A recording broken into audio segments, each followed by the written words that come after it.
د خبر پریس درنو لیدونکو ستړي مشئ په سلامونو نیکو هیلو مو هرکلی کوم. د کابل هوایي ډګر مخې ته درنه چاودنه شوې. د کابل هوایي ډګر مخې ته چاودنه کې د ګڼو کسانو د ټپي کېدو خبر ورکړل شوی دی.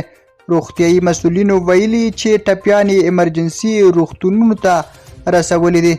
کابل کې هوایي ډګر مخې ته څیرمه چاودنه شوې چې د امریکا د دفاع وزارت ویان جان کریبي دا خبره تایید کړې ده.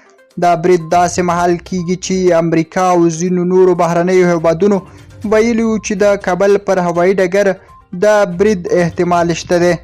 همدا مهال متقاعد امریکایي قومندان وایي امریکا باید په افغانستان کې پر خپلې ماتې اعتراف وکړي.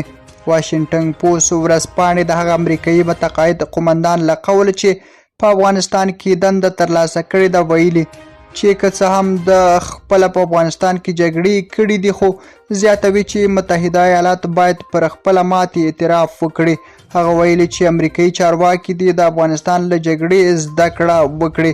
نوموړي څرګنده کړې چې د امریکا حکومت باید له افغانستان څخه د خپلو وروستیو عسکرو د خوندي ایستلو لپاره دغه هیواد ته نور ځواکونه لیږلي وای.